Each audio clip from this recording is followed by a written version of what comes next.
और सीधे रुक कर लेते हैं उत्तर प्रदेश के लखीमपुर खीरी का, जहां पर मुख्यमंत्री योगी आदित्यनाथ संबोधित कर रहे हैं। संवेदना बिना भेदभाव के जनता जनार्दन तक पहुंचती है सेवा के माध्यम से, तो इस प्रकार के कार्य प्रफुल्लित होते हैं।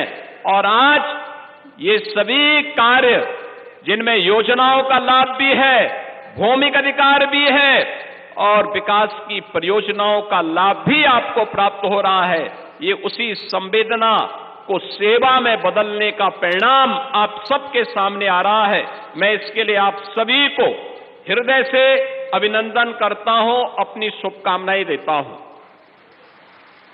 बहनों और भाइयों, आज का एक कार्यक्रम केवल अधिकार प्राप्त करने का आयोजन मात्र नहीं है, यह अधिकार से आत्मनिर्भरता से आत्मसम्मान की एक ऐतिहासिक यात्रा का यह वृतांत भी है। यानी आपको अधिकार मिल रहा है तो अधिकार के साथ साथ आत्मसम्मान भी मिल रहा है और आत्मसम्मान के साथ साथ ये आत्मनिर्भरता की भी गारंटी है। आत्मनिर्भरता की गारंटी। अब वन विभाग के लोग, अब कोई पुलिस आपके अधिकार में हस्तक्षेप नहीं कर सकती है, अब कोई परेशान नहीं कर सकता है, कोई आपसे वैध वसूली नहीं कर सकता है, कोई लेखपाल आपके खेत को गलत लेखा जोखा प्रस्तुत करके किसी दबंग से कब्जा नहीं करवा सकता है, क्योंकि आज मैं स्वयं यहां के विधायक के साथ में आपको अधिकार पत्र देने के लिए यहां पर आए हैं, क्योंकि अधिकार हमें आप ही ने दिया था, तो उस अधिकार का लाभ आपको प्राप्त हो। याद करिए, इसके लिए आपकी कई पीढ़ियां चली गई, 3-3 पीढ़ियां चली गई। पूर्वी उत्तर प्रदेश से जो स्वाधीनता संग्राम सेनानी के आश्रितों को बसाया गया था, कब की यात्रा थी? थारू बाहुल्य क्षेत्रों में सैकड़ों वर्षों की यात्रा है, लेकिन उन्हें कभी अपना हक नहीं प्राप्त हो पाया। दशकों की अधूरी यात्रा आज इस पुनर्वास कार्यक्रम के साथ पलिया में आगे बढ़ रही है और आज ये न्याय का अधिकार और आत्मसम्मान के साथ अपने पूर्णत्व तक पहुंच करके आने वाले इतिहास के लिए स्वर्णिम अक्षरों में लिखे जाने वाले नए अध्याय की शुरुआत भी कर रहा है। बहनों और भाइयों, ये भौमिक अधिकार, लोक कल्याणकारी योजनाओं का लोकार्पण,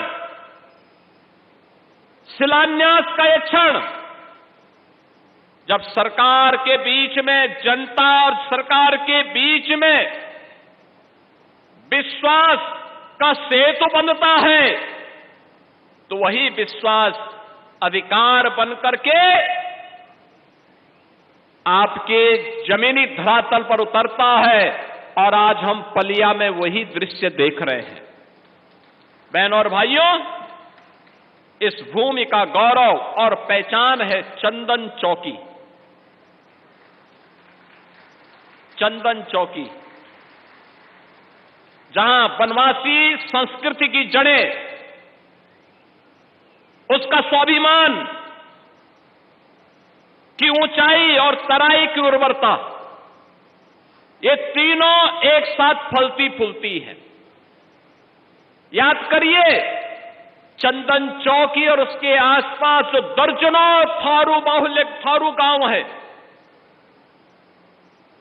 अपनी पहचान के लिए मोहताज थे। कभी वन विभाग के अधिकारियों के द्वारा, कभी पुलिस के द्वारा, कभी राजस्व विभाग के द्वारा लगातार उन्हें प्रताड़ित किया जाता था। एक और थारू समाज जो अपना इतिहास शौर्य और वीरता के इतिहास के साथ जोड़ता है, गर्व से कहता है कि हम महाराणा प्रताप के वंशज हैं।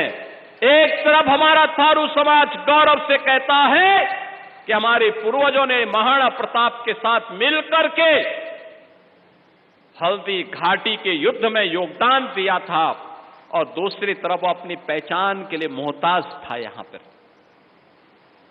आज का दिन महत्वपूर्ण इसलिए भी है, आज का दिन महत्वपूर्ण इसलिए भी है जब हम ये अधिकार पत्र देने के लिए आए हैं, महाराणा प्रताप के इन वंशजों को उनका अधिकार देने के लिए आए हैं, तब मैंने इस बात के लिए भी बधाई देता हूं कि कल 12 अप्रैल को अपने शौर्य और पराक्रम के लिए विख्यात महाराणा सांगा की जयंती भी है। तो महाराणा सांगा की जयंती के एक दिन पहले आपको यह अधिकार मिलना आपकी इस गौरवशाली यात्रा को आगे बढ़ाने की डबल इंजन सरकार की ही ताकत हो सकती है और उसी की स्पीड हो सकती है। बहन और भाइयों, वहीं दूसरी ओर पूर्वी उत्तर प्रदेश से आए हुए वे लोग जिन्होंने देश की आजादी के लिए अपना सब कुछ खोया, ब्रिटिश कालखंड में इनके अधिकार बाधित कर दिए गए, इनकी जमीनों पर ब्रिटिशर ने कब्जा कर लिया,